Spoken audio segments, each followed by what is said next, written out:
So, how do you actually, cut through all the noise in today's digital workplace? There's just so much information coming at us, right? It makes it Right. hard to figure out what's really important, especially when you're talking about the core of any company, its people. Hmm. Today, we're going to take a deep dive into exactly that area, the uh, the burgeoning world of the HR analytics market. Our mission really is to sort of cut through the data noise and pull out the key insights for you, give you a shortcut to understanding this pretty significant digital shift. Yeah, and what's really pivotal about HR analytics right now is how it's changing the game for organizations. It's not just about, gathering data anymore. It's about using that data to really get under the hood, understand workforce performance, boost employee retention significantly, and optimize, well, pretty much everything from hiring to planning way down the road. It's that move from sort of guesswork to actual data-backed strategy. And the growth here. Wow, it's not small changes we're talking about. Cognitive market research has these figures. The global HR analytics market, it jumped from just over, what, $4 billion in 2021 to about $6.5 billion in 2025. But here's the really eye-popping figure. It's projected to skyrocket to over $17.2 billion by 2033.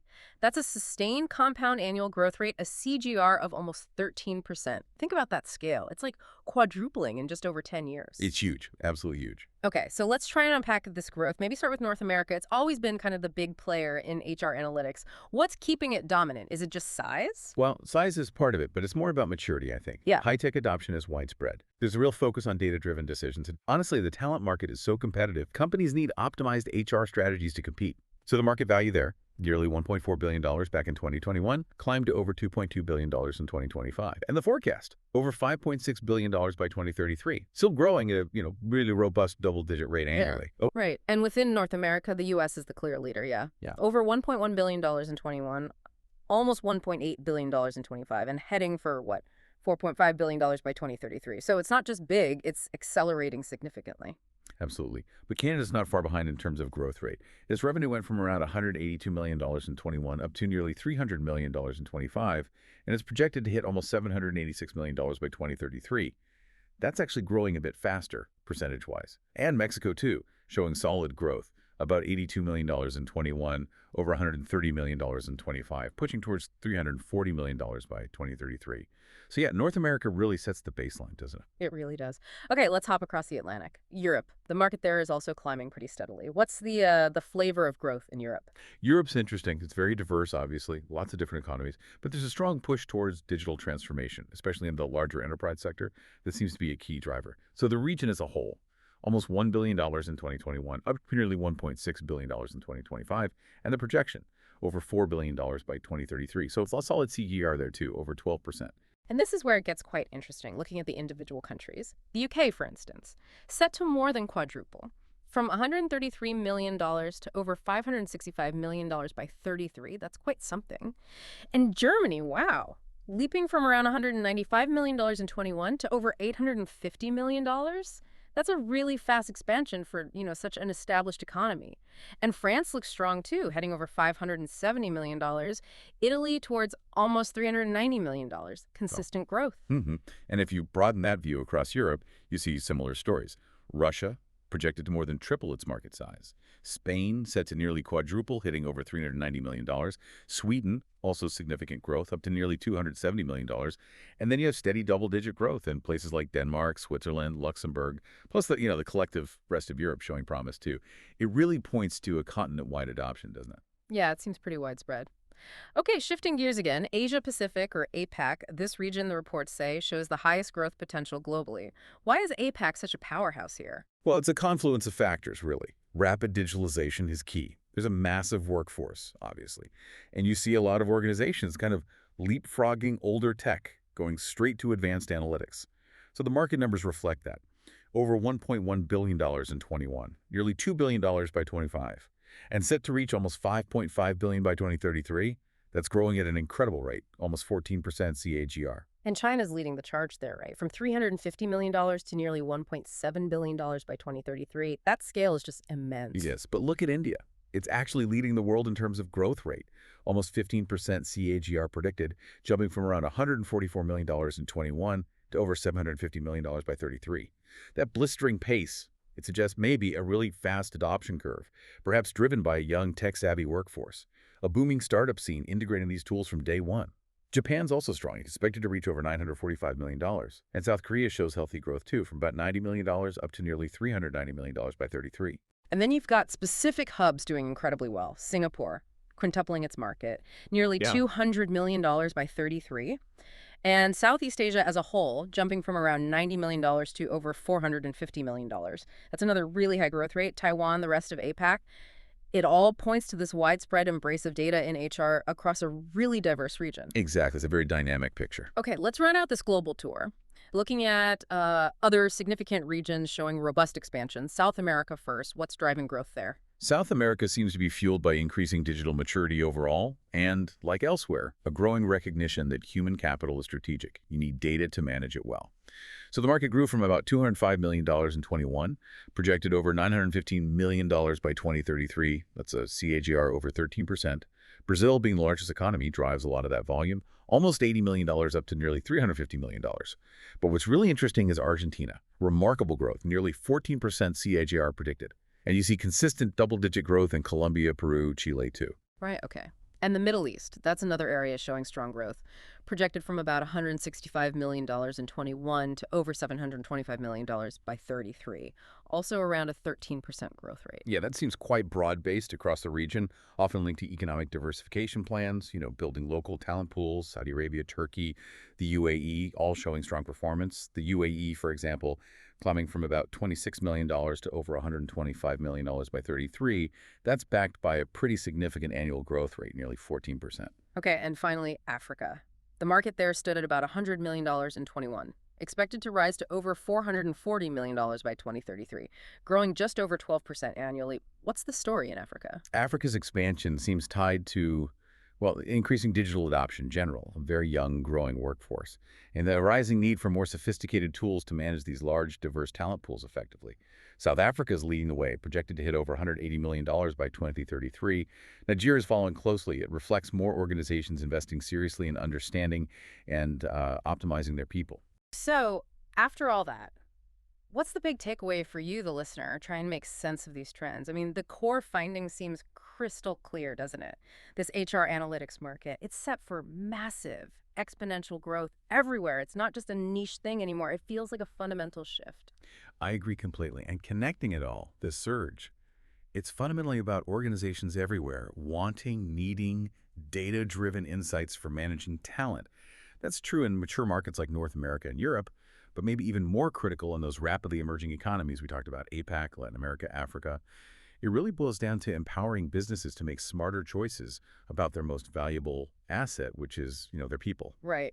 Which leads to maybe a final thought for you to mull over. Yeah. As HR analytics becomes so central, so indispensable for understanding performance and retention, what new ethical questions pop up? Or what opportunities arise from this intense focus on really granular employee data?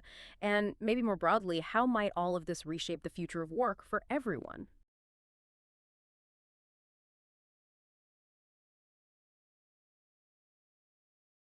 Welcome to the Deep Dive. We sift through the sources, pull out the key insights, and will give you that shortcut to being genuinely informed.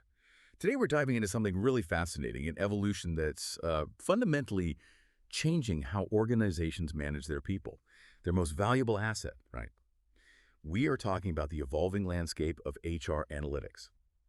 In this deep dive, we'll explore how this field is reshaping talent management, organizational strategy, even how companies plan for the future.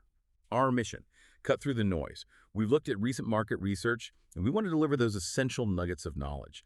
You'll get why HR analytics isn't just some passing phase, but is rapidly becoming indispensable.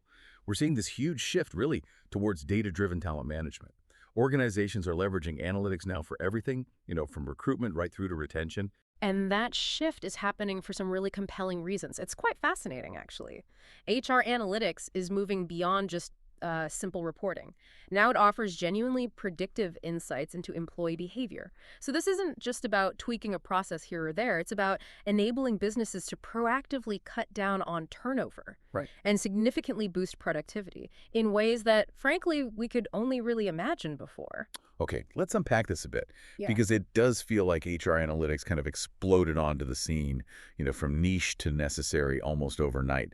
What's actually fueling this rapid expansion and this widespread adoption we're seeing? Yeah, it's really a convergence of several powerful forces. So first off, there's just this undeniable strategic demand for data-driven talent management. Organizations today aren't just using data anymore, they're strategically relying on it Relying on it how? to optimize recruitment, to refine onboarding processes, elevate performance management, and, crucially, to improve employee retention in a big way. Analytics can uncover these subtle connections, like maybe a specific internal training program, one you wouldn't normally link to retention. Okay. It might predict, say, a 15% lower turnover rate for folks in their first year. That's the kind of unexpected insight that really, moves the needle. So it's less about looking back at reports and more about using data to look forward. That does sound like a total mindset shift for HR. What else is pushing this? Is there more to it? Oh, definitely. A huge catalyst, particularly in the last few years, has been the rise of remote work and just general workplace digitization. Sure, that makes sense. Hybrid models, flexible work. Yeah. That's the new normal, right? But managing a dispersed workforce effectively, that's complex stuff. So companies are now using analytics not just for, say, monitoring productivity. Which was the initial worry, maybe. Exactly. But now it's also tracking engagement, refining collaboration strategies when teams aren't in the same room. And these aren't just static dashboards anymore. Think of them as dynamic systems. They offer real-time workforce intelligence. Real time. Yeah, like a constant feedback loop. It helps HR leaders make faster decisions, smarter ones, be more agile in this, digital workplace, keeping teams connected, productive, wherever they are. That real-time element sounds like a massive advantage when your team is scattered everywhere. And I'm guessing technology itself, beyond just collecting the data, is playing a pretty big part. Absolutely critical. The integration of artificial intelligence and machine learning, AI, and ML into these HR analytics platforms, that's a huge driver. These technologies help organizations find complex patterns in massive data sets. Patterns humans would just, miss. Things we wouldn't even know to look for. Precisely. This allows for really advanced capabilities. Things like predictive hiring, much more nuanced diversity tracking, detailed skill gap analyses. And AI isn't just about flagging obvious bias. It's now identifying really subtle systemic patterns, maybe in resume screening or interview feedback, patterns that even very experienced recruiters might miss. And that leads to measurable improvements in diversity metrics that might have been stuck before. These smart HR platforms, they're becoming indispensable tools, really. Okay, but it sounds powerful, almost too powerful sometimes. As with any big shift, I imagine there are challenges, right? Hurdles organizations are facing. Here's where it gets really interesting. Not everything is smooth sailing, is it? No, definitely not. Despite all the clear benefits and the tech advancements, there are some critical hurdles. You're right. One of the biggest, and it's a really important one, is concern over data privacy and employee trust. Yeah, I can see that. I mean, as companies gather and analyze huge amounts of sensitive employee data, questions pop up around ethics, transparency, regulatory compliance. Like GDPR. Exactly. Regulations like Europe's GDPR or California's CCPA, they specifically dictate how sensitive employee data, the very data collected by these platforms, has to be handled. You need that utmost privacy and transparency. Any missteps there, they can easily erode trust. Right. And open you up to pretty significant legal risks. So, understandably, that can slow down adoption. Trust is just fundamental, isn't it? Yeah. Especially with employee data. Okay, beyond privacy, what other roadblocks are organizations hitting?